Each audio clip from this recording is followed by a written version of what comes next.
ಯೆಹೋವನ ಹಸ್ತ ರಕ್ಷಿಸಲಾರದಂತ ಮೂಟೆಗೆಯಲ್ಲ, ಆತನ ಕಿವಿಯು ಕೇಳಲಾರದ ಹಾಗೆ ಕಿವುಡಲ್ಲ. ಆದರೆ ನಿಮ್ಮ ಅಪರಾಧಗಳೇ ನಿಮ್ಮ ದೇವರಿಂದ ನಿಮ್ಮನ್ನು ಅಗಲಿಸುತ್ತಾ ಬಂದಿವೆ, ನಿಮ್ಮ ಪಾಪಗಳೇ ಆತನು ಕೇಳಲಾರದಂತೆ ಆತನ ಮುಖಕ್ಕೆ ಅಡ್ಡವಾಗಿವೆ ಎಂಬುದಾಗಿ ವಾಕ್ಯದಲ್ಲಿ ನೋಡುತ್ತೇವೆ.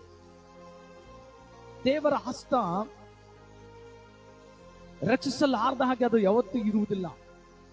ದೇವರ ಹಸ್ತ ಸಹಾಯ ಮಾಡಲು ದೇವರ ಹಸ್ತ ಯಾವಾಗಲೂ ಸಿದ್ಧವಾಗಿರುತ್ತದೆ. ಆತನ ಕೈಗಳು ಮೂಟೆಗೆಯಲ್ಲ. ದೇವರ ಹಸ್ತ ಯಾವಾಗಲೂ ಆಶೀರ್ವಾದ ಮಾಡಲು ಸಿದ್ಧವಾಗಿರುತ್ತದೆ.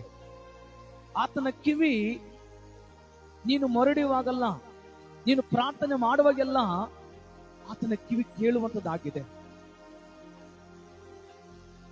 ನಿನ್ನ ಕಷ್ಟ, ನಿಮ್ಮ ದುಃಖಗಳು ಜನರು ಕೇಳದೆ ಹೋಗ್ಬೋದೇನೋ, ನಿಮ್ಮ ಗೋಳಾಟವನ್ನ ಜನರು ಆಲಕಿಸದೆ ಹೋಗ್ಬೋದೇನೋ, ಆದರೆ ದೇವರ ಕಿವಿ ಯಾವಾಗಲೂ ಕೇಳುತ್ತದೆ ಪ್ರಿಯರೇ.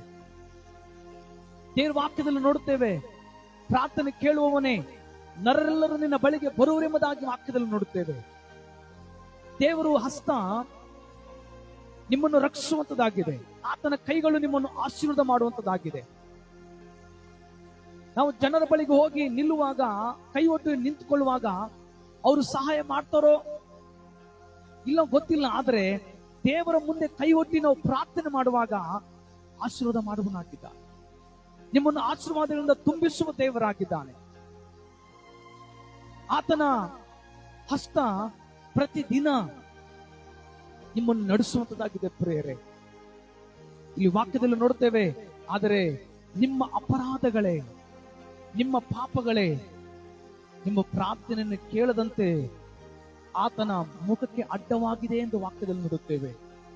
ಈ ವಾಕ್ಯವನ್ನು ಕೇಳುವಂತ ಪ್ರೀತಿಯುಳ್ಳ ದೇವ ಜನರೇ, ಈ ದಿನ ದೇವರ ಮುಂದೆ ನೀನು ನಿಂತುಕೊಳ್ಳುವಾಗ, ದೇವರ ಮುಂದೆ ನೀನು ನಿಂತುಕೊಳ್ಳುವಾಗ ನಿನ್ನ ಎಲ್ಲ ಪಾಪಗಳಿಗಾಗಿ ಪಶ್ಚಾತ್ತಾಪಪಟ್ಟು ಅವುಗಳನ್ನು ಸಂಪೂರ್ಣವಾಗಿ ಬಿಡುವುದಾದರೆ, ದೇವರ ವಾಕ್ಯದಲ್ಲಿ ನೋಡುತ್ತೇವೆ, ದೇವರು ನಿಮ್ಮ ಪ್ರಾರ್ಥನೆಗೆ ಅಡ್ಡಿಯಾಗಿರುವಂತಹ ಎಲ್ಲ ಅಡ್ಡಿಗಳನ್ನು ಆತನು ತೆಗೆದುಹಾಕುವನಾಗಿದ್ದಾನೆ. ನಿಮ್ಮ ಎಲ್ಲ ಪಾಪಗಳನ್ನು ಆತನು ಕ್ಷಮಿಸಿ ಆಶೀರ್ವಾದ ಮಾಡುವನಾಗಿದ್ದಾನೆ. ಈ ದಿನ ಆಶೀರ್ವಾದ ಇಲ್ಲದೆ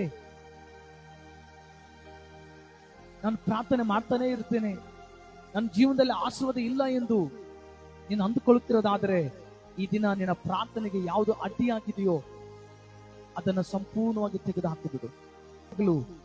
ಆಶೀರ್ವಾದ ಮಾಡ್ತಾನೆ. ಆತನ ಹಸ್ತ ನಿಮಗೆ ಸಹಾಯವಾಗಿರುತ್ತದೆ.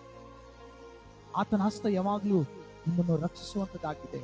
ದೇವರು ಈ ವಾಕ್ಯದ ಮೂಲಕ ನಿಮ್ಮನ್ನು ಆಶೀರ್ವಾದ ಮಾಡಲಿ. ಆಮೆನ್.